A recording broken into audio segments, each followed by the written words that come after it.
Hello, welcome to the Beyond the Questions podcast, because every great conversation starts with a question. We're having real conversations about life with life coaches, and we are anticipating another great episode.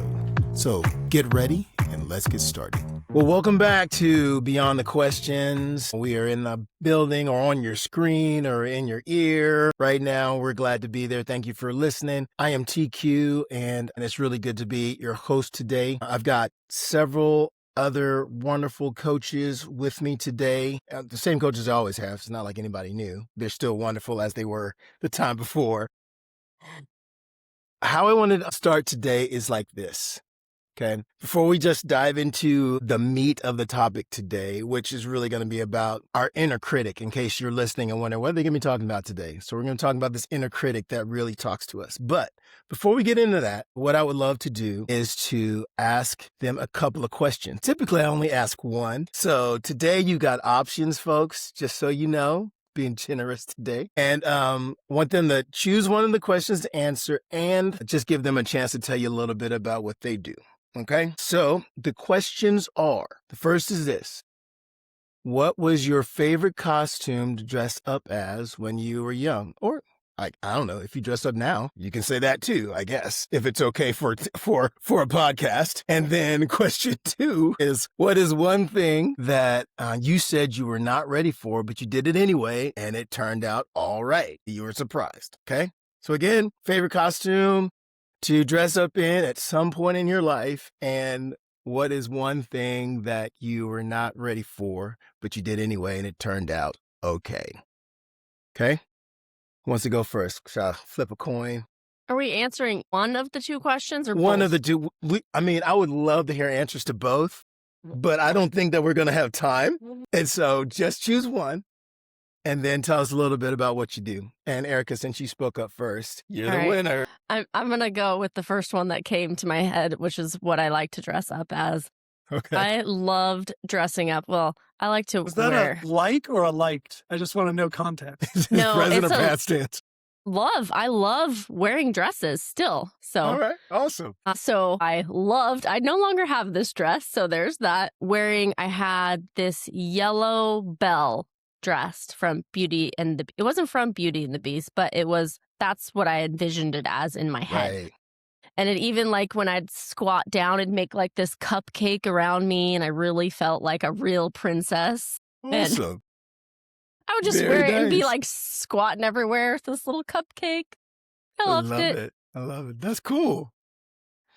It was fun. That's awesome. Love and it. Yeah, so just a little bit about what I do. I coach women who have relationship challenges or struggles, or maybe have gone through some trauma, and they need a safe space to walk through that. And I can provide that safe space for them. As a woman who has experienced that kind of trauma, I chose to educate myself and then just be available to walk alongside of those women in a time where they really need it. Awesome. Very cool. Thank you, Erica. Who's next? I'm going to jump in next because TQ, that was a lot of caveats in the introduction to this. We're still wonderful, or at least as wonderful as we were before. I just felt like, man, it was coming out of my mouth, and I felt like I had to pull it back in. I wanted to jump in. I'm like, I'm just going to let it go, but I want you to know I was there. Thank you. I'm going to answer both because I can answer one really quick because I didn't like to dress up as a kid. So I was always an army soldier for Halloween. Least favorite costume ever. It was easy. Something I did that I turned out okay, but I wasn't ready for. I took a group of high school students to Bolivia on a mission trip, and we went to Lake Titicaca, and we zip-lined across Lake Titicaca. I hate heights. I hate zip-lining, and it was a 2,500 meter zip line, 100 feet above this lake. And the guy didn't speak English. I didn't speak Spanish. And it was awful. Literally, I was like, and then they put us on this little pontoon boat that looked like if a wave came over, it was going to sink. And I was like, this is the worst day of my life. I am not ready for this, but I got to hold it together for all these kids who are like, this is great. I'm like, this is pure hell. It's not great. So that's why. But the fearless leader, you made it. And everything was okay. I made it. God and I did not have a friendly conversation as I went down that zip line. I can just tell you that it was a very adult prayer. Awesome. Gosh. Awesome. Thank you for that. You're welcome. And at Jason Roton Coaching, I love to walk alongside leaders. And I think that term gets thrown around a lot. Leaders can be leaders in the home, leaders in relationships, people who look to you, but who want to lead, whether it's in business or home, from the inside out, who want to make sure that their heart and their humility and their values are directing and guiding the way they show up in spaces all the time. And so I want to help leaders lead from the inside out the way they want to. So it's great to be here. I can't wait to hear what Kelly, I'm excited to see whether it's going to be a dress up or a wasn't ready for yet. Gosh. Well, gee, thanks. Well, pressure. Well, no. Okay. So I'll go with the costume because I liked dressing up in costumes when I was little. Not so much anymore. But when I was young, my favorite costume was Wonder Woman. There you go. And we're talking because I used to watch Wonder Woman, and I'm talking the original Linda Carter, All badass right. woman kind of Wonder Woman show. And so I wanted that costume for years, and I just could never find the costume. So finally I found the costume. I had, my little gold bracelets, I had the lasso, I had the whole thing. So I was very proud because I waited forever to get that. So that was my favorite costume. Very nice. I feel like Yeah. TQ What's talked that? about being a kid and we asked for pictures. We need Belle and Wonder Woman pictures.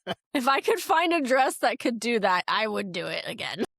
They will live on in infamy on the internet. We cannot be seen. But okay, so what I do, so I am the founder and chief pivot officer for Purposeful Pivot. And it's a coaching business for midlife women that are going through transition. A lot of it is after they've become successful, what I call the hidden cost of success. And so they get to be successful, and then it kind of just doesn't feel engaging anymore, and they don't know what to do in the next stage of life. So I help women get through that phase and figure out what they want to do with their next chapter. Awesome. Thank you so much for that, Kelly. I guess I'll start with actually what I do first. Twan, or TQ, as I'm most often called here. And I am the founder and owner of TQ Coaching Solutions.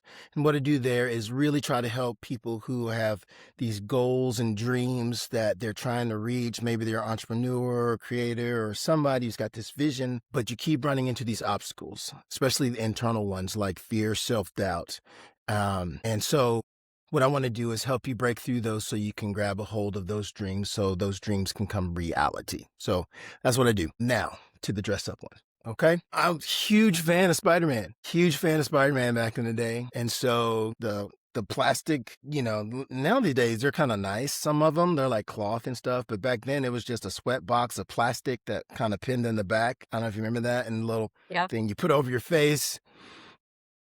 Yeah. And I remember one Halloween going out being Spider-Man. My dad's there with me. And I walked up to this house and they had this rig where they had pinned up this little sheet thing, ghost one, and it was one of the houses you walk up to, it has the music and all this stuff, and it's kind of scary already, right? I don't know, and I'm probably 4, 5 years old, who knows how old I am at this point.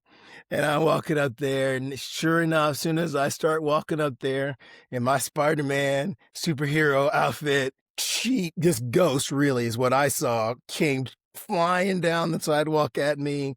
Forgot all about candy, dropped my stuff, ran to my dad. So Spider-Man all went out the window and Twan came to life in that moment.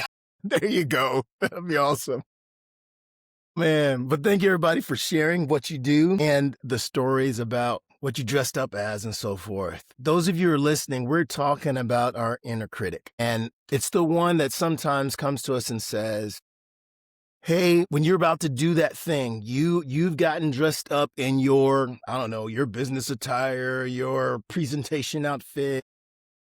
I don't know, you dressed up to get ready for that tryout, whatever it is you've put on to get ready, and you're going to go do it.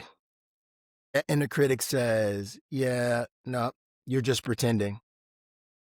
You're not ready for this. That's what my inner critic said when we were on that Halloween, when that ghost came down. I said, I'm not ready for this. And I believed it and ran. So what we want to do really today is really talk to that inner critic. And we don't want to talk about it in just a way that says we just want to push through and grit through, but we actually want to understand what's happening there and hopefully leave with some things that we can actually do about it and that we can take with us. So to start, and this is the first time we've done this, but I thought, man, I want to start with a scenario of somebody who's going through something that we can kind of go, okay, man, maybe I can see myself in this person, or maybe it's someone that you know. So I'm going to pull that up right now, and I'm going to read the scenario to you. And the person that we're going to read about, her name or his name is Morgan. Okay? I think it's a he. No, it's a she. Sorry. There we go. So here we go. Morgan. Meet Morgan. Morgan's 38, and she sits across from you in the coffee shop. She's been talking for a few minutes, but she keeps stopping herself mid-sentence as if she's afraid that the wrong word might make everything just kind of fall apart. Her posture is kind of open, but her hands tell a different story. See, she has them wrapped around her coffee mug like she's steadying herself. And every few sentences, her eyes drift slightly to the left, not looking at anything in the room really, but at something only she can see. A private argument is happening kind of behind her eyes, and you can kind of tell something's going on there. She exhales slowly, and then she starts again, quieter this time. And she says this. This may sound strange, but I don't think the biggest problem is strategy. She gives a brief pause, as if deciding to say, whether to say at rest. She says, I think part of me still struggles to believe that I'm actually capable of becoming the person I say that I want to be. She almost laughs, but not quite. It's kind of a laugh that's that kind of laugh that protects the truth from landing too hard, when you say it. And she says, I can speak confidently about my vision 1 minute and then privately feel like I'm pretending. Eventually people will figure out that I don't actually belong in these spaces. So she sets the mug down, her voice drops another half register, and she says, sometimes an opportunity comes, a good one I actually work towards, and instead of stepping in, I downplay myself, I hesitate, or I let it pass and just tell myself, it wasn't the right time. It's almost like success feels unfamiliar. So I unconsciously retreat back to what's safe, to what's known. Then she looks up, and this time it's directly at you, right in your eyes. There's no performance in her eyes, just the weight of someone who's tired, tired of being the obstacle in her own life. She says, I'm realizing my external goals are growing faster than my internal identity. I don't know how to catch up to myself. The room doesn't feel loud anymore. It feels like she's finally said that thing that she's been carrying the whole time. That's Morgan's story. Okay? So all my wonderful coaches in the place. What I want to do is hit you with a few questions. You've been listening to Morgan's story here, and put on your coaching hat for a little bit. And I just want to ask simply, what did you notice about Morgan? What stood out to you in that story that I read and the things that she was dealing with? Well, I know I'll start. I noticed that it's almost like two people.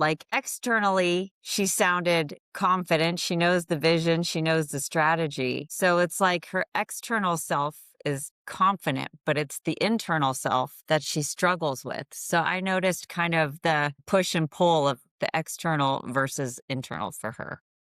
Yeah. Definitely a lot of that, for sure.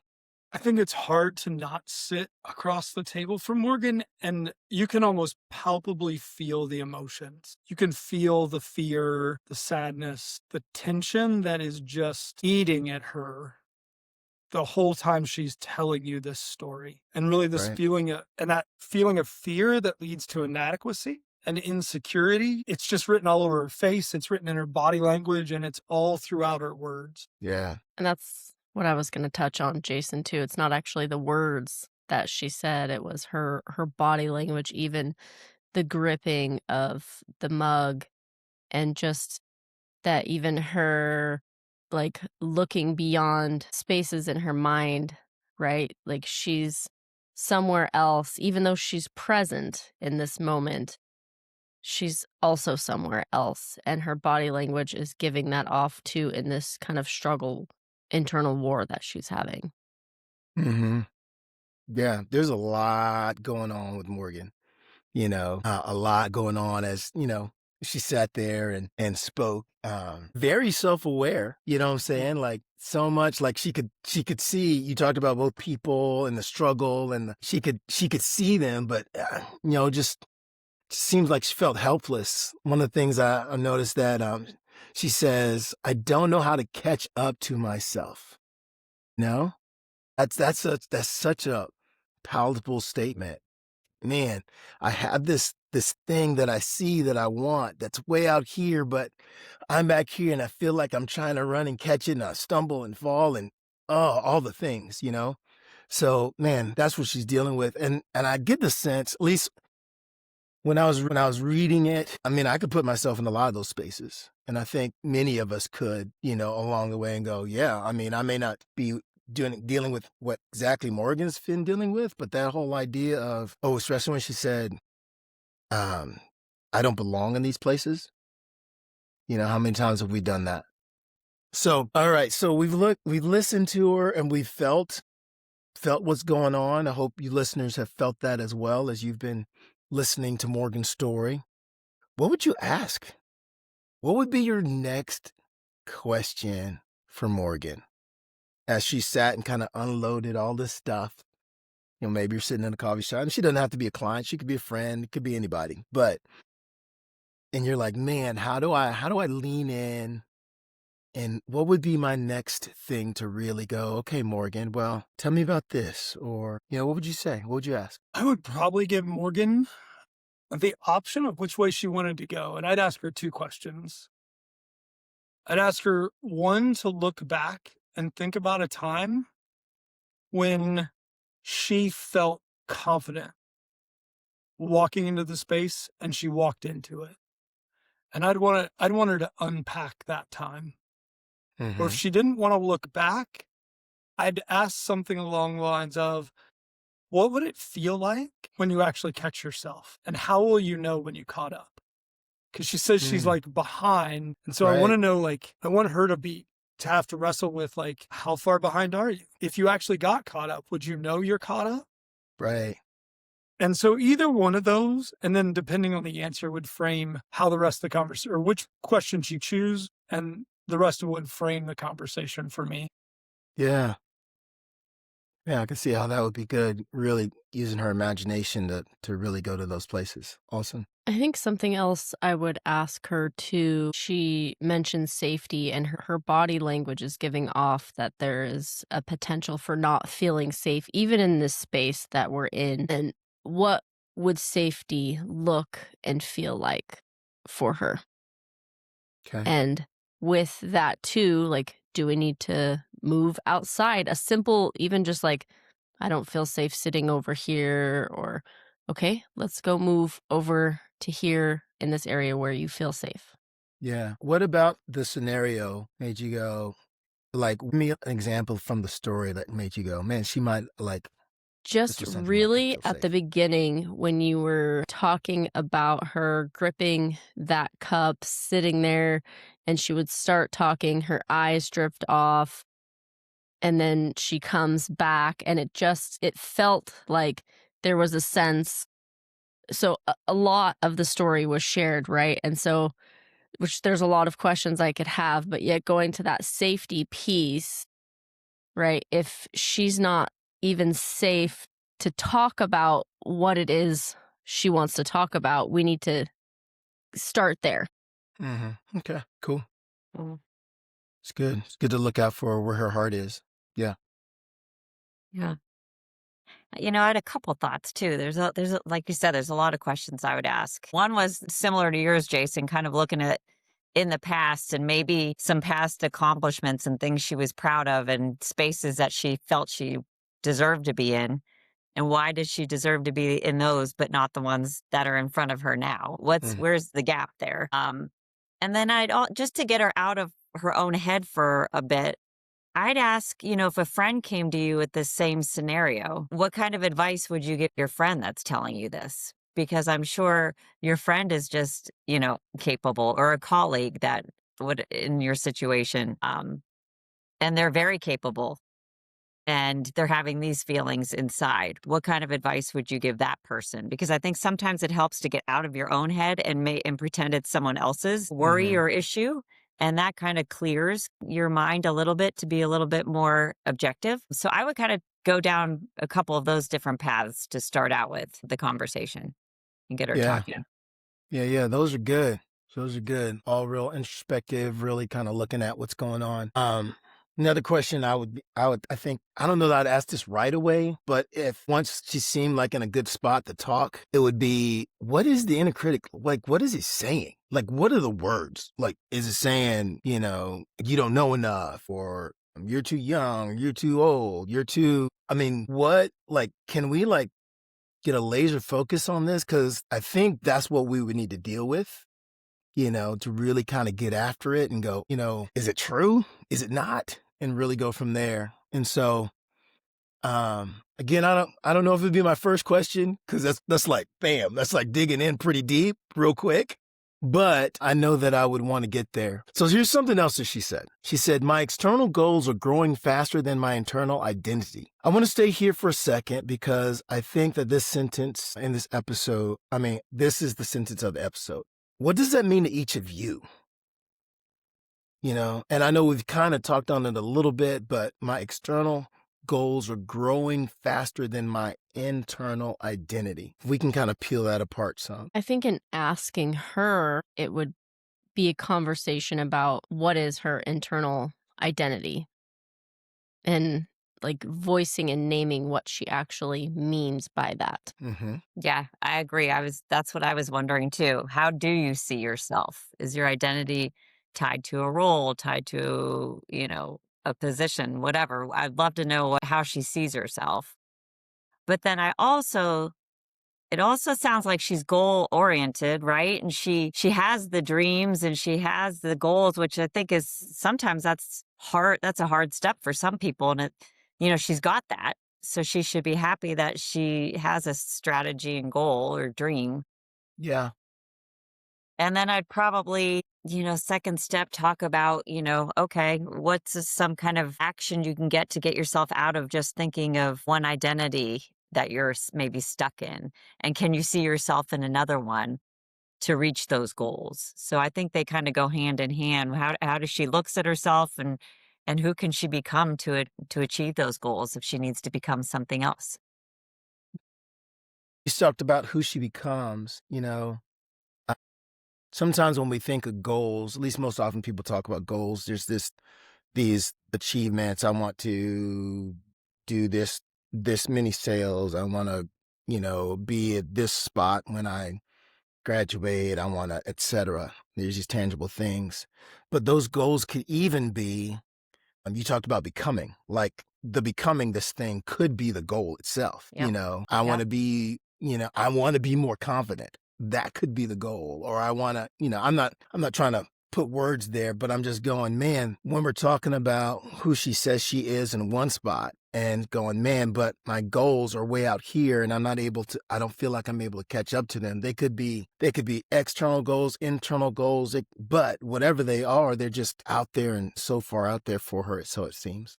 Yeah. Good. And identities can change, right? I think sometimes we think we're locked into something because that's how we've lived for so many years. But you can always change, who you are, what your identity is to match where you are in your stage of life. So, Yeah, especially if it's connected to a role of sorts, yeah. for sure. Yeah, because those do change in our lives. Yeah. This is interesting because I think just for fun, Kelly, I'll push back on that little one that we change our identity. I wonder if we really do change our identity. We might change the role. We might change the costume. TQ's not Spider-Man anymore. But underneath that Spider-Man costume, the same values, the same character are driving those behaviors. And that's why I think that look back question is so powerful, because if you can get them to look back and see the value that they brought or the values that drove the decisions they made in that point of success, then it's in that moment that you can begin to discover value in what you're offering the current situation. Sometimes we feel like our goals are so far out because we don't have what it takes because we're comparing ourselves to somebody else who's pushing towards that goal, right? You know, we own 4 different coaching businesses. We do that very differently. We're pursuing that goal very differently. If I were to say, I need to be like any one of the 3 of you, I would automatically feel like I was failing because it's not who I'm wired to be. It's not the way I'm designed to function. But if we can begin to see the value that we bring in the way we achieve the things we're trying to achieve, I think we begin to look more at the strengths we have instead of the weaknesses, which has the potential to silence the critic. But I didn't change who I was in the process. I actually began to live into who I really am. Yeah, but I don't think changing your identity means changing who you are. It's changing the way you look at how you're identifying in the moment. Your character and your values and all that may stay the same, but one minute you have, maybe you think of yourself in one situation and you identify as one way, but you might be in another situation and your identity is a little different. I think you can change it, but you're not changing, like you said, the core of yourself. You're not changing your personality or anything like that, just how you maybe identify yourself in a different situation. It doesn't have to stay the same forever. Yeah. It seems like we're kind of dealing with the word Words, identity a little bit semantics. differently. But what I hear you both saying is that there's something deep inside that is there, that is us, that we kind of take with us from birth to grave, and then there's different ways that we express that along the way is kind of what I'm hearing you saying. Would y'all agree with that? Yes or no? Yep. Yeah. Yep. Okay. Well, going to that core thing then, how does someone, and this, I'm way off script now, but how does someone go, this is who I was able to see that I am in my core that's supposed to stay along the way? How does somebody go back, like Jason, you said, kind of go back and look and go, I see that, or they said I was this, but that doesn't really work. This is really what it is. I'm curious. I mean, I think it takes an intentional pause. Uh-huh. It takes a friend, it takes a coach, it takes somebody who's going to say, hey, I want you to stop for just a second. I want you to think about where you are and how far you've come. And I want you to think about what got you here. And my question in that is, are you valuing what got you here? Or are you comparing yourself to what you don't have that the people around you do have? But you got here for a reason, wherever it is. And probably because of something inside of you and part of who you are. And so how do you begin to value that and lean into that? But I think they have to pause long enough to identify whatever that is and then begin to recognize it as a strength and not a weakness. Yeah, that pause, that stopping for a moment, that can be a real big deal. And having somebody else to help you look. Because I know when I look at my life, sometimes it's really hard to see beyond the things that are right in front of me, Cool. Is it hard to see beyond the question, TK? It is. Couldn't resist. Sorry, it was so serious. We needed something to lighten it up. I'm sorry. Yes, we did. I know. But with that, with all that we're saying there, what we're talking about is belief.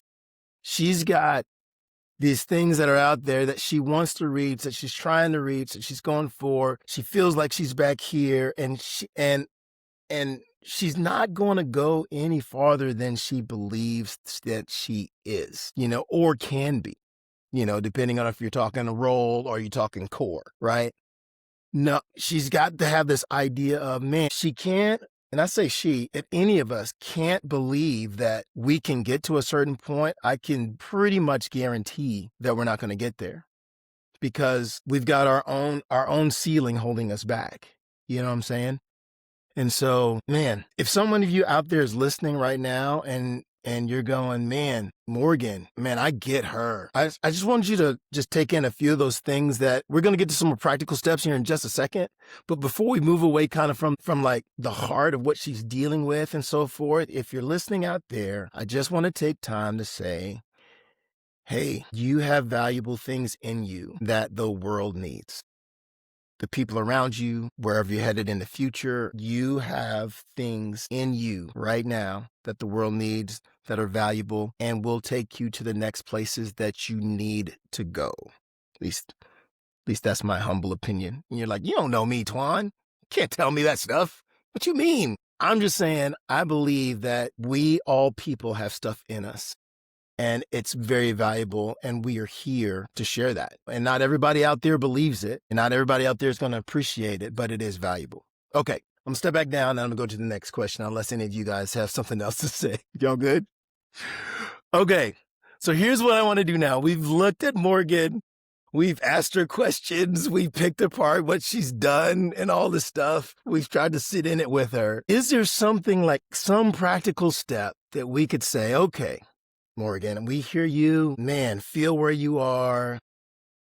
Why don't you try this one thing just to get you past the next, not to all out reach that goal tomorrow, but one thing that can just take you one step closer to help you break through just a little bit. What would that one thing be? Coaches, any ideas? I think since Morgan had a couple different layers of things going on, and I had kind of wanted to speak on the power of pause Jason was talking about. There was two things I wanted to speak on that. First, she kind of mentioned, right, like that it's like she's stopping herself from going forward, right? So maybe there's a little bit of fear there, maybe some other things, anxiety.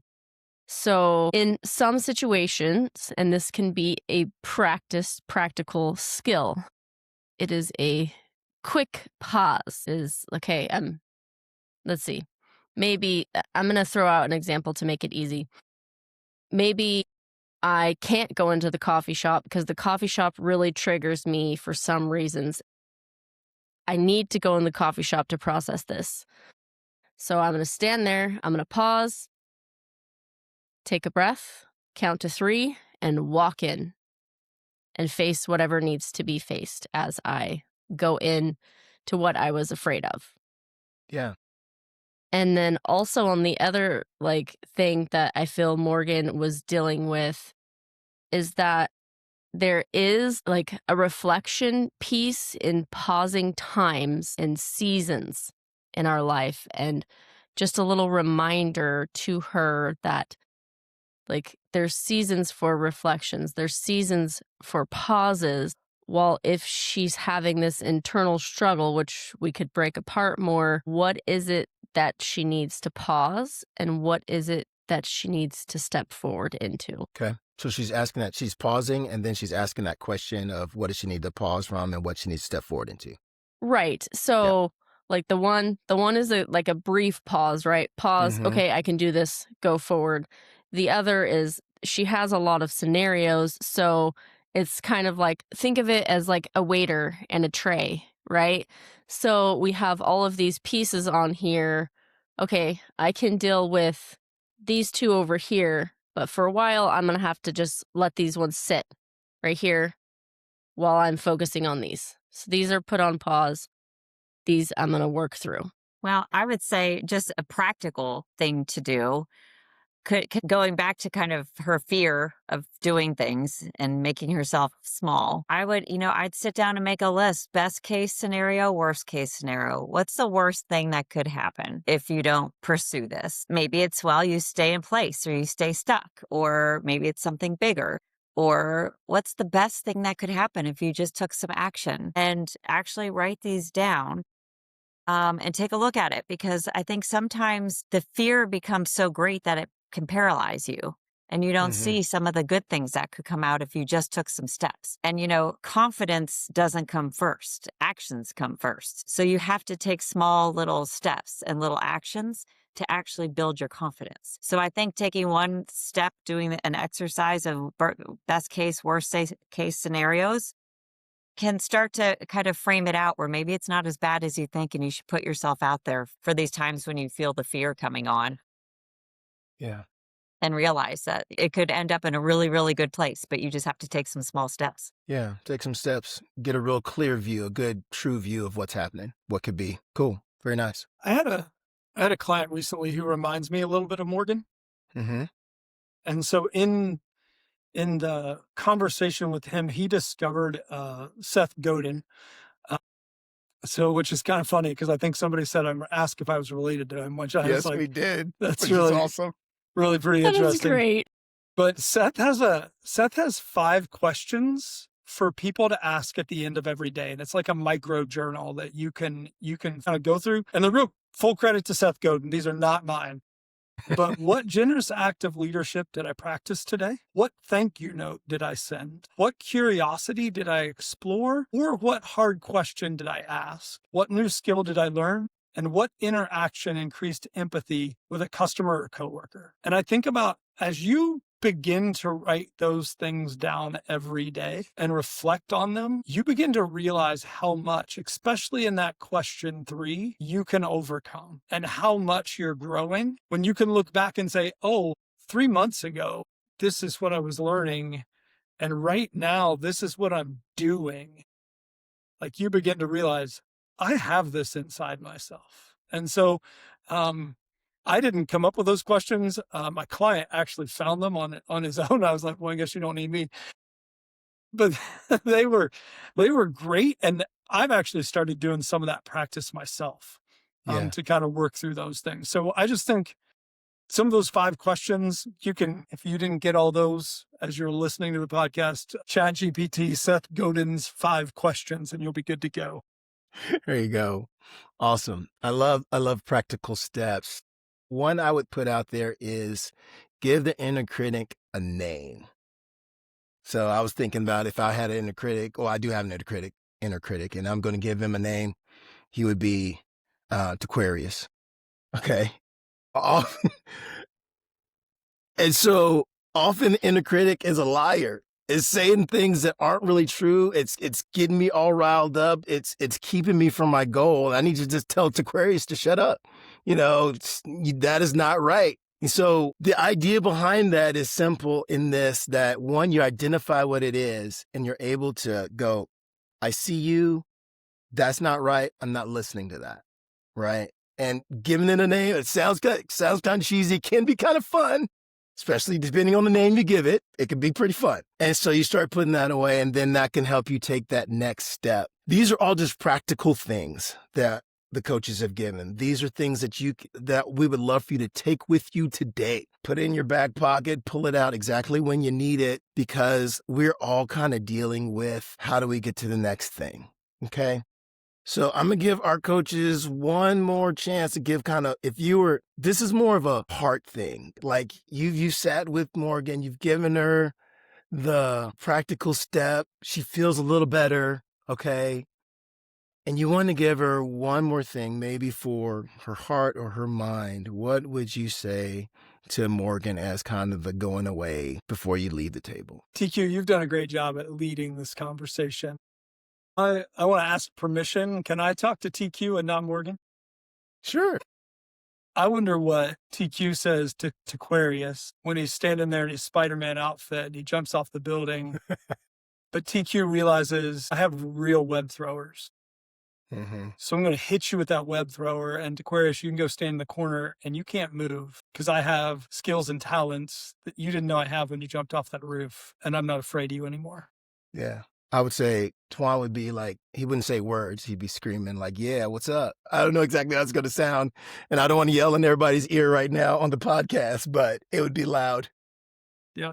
But I appreciate that. All right. That's powerful, Jason, just by the way. And my one last thing to leave her with would be to just ask herself, like, what she needs in that moment and how she can give it to herself, not from anybody else, what she needs. Got something, Kelly? And I would say, you got this far in life because you've made good choices, you've done good things, you're a good person. So look back at everything that you've done and be proud and know that you can just keep going and roll it into your future. And that there's, confidence. Confidence comes after you take small actions. So keep taking your actions and you'll get there. Yeah, very nice. And lastly, I would look at Morgan and I would say, Morgan, the dreams and the goals that you have, they came from within you. This inner critic's not you. It's something other. It's fear. It's something else. But those goals came from within you for a reason. And so you are the one who's going to be able to get them, get after them. And so don't forget where those goals came from and where the inner critic comes from. So Well, folks, that's pretty much our episode of Beyond the Questions today. We did a little different stuff today. Thank you for taking me going on the journey with me with Morgan, and kind of diving into that. And if this has helped you out at all, feel free. And you want to go deeper, I just want to let you know that the coach is here. We would all love to help you if we can. Reminder. Jason, he's really trying to help people kind of align their values with what they do, especially leaders. We've got Erica, who is really walking with women who've gone through trauma or going through it and helping them get through that into their next thing. Kelly is really helping you when you kind of get to that point and you've reached this point of success and you go, this is not what I wanted, and you need to make that pivot. Kelly's your gal. If you're struggling with something that is keeping you from reaching that goal, maybe it's fear, self-doubt, or inaction, I want to help you break through those and to get to those goals. But this is Beyond the Questions. We are so glad that you have joined us. Our links and stuff will be in the description area. Check us out, and we'd love to hear from you, and we'll get back with you. Until next time, thanks for joining us on Beyond the Questions. Y'all take care. Thanks. Bye. See you, everybody. Bye. Thanks for listening to this episode of Beyond the Questions. Be sure to subscribe so that you can stay up to date concerning future episodes. And if you would like to connect with any of the hosts on Beyond the Questions, their contact info is linked in the description below. Thanks for stopping by, and we will see you on the next episode of Beyond the Questions.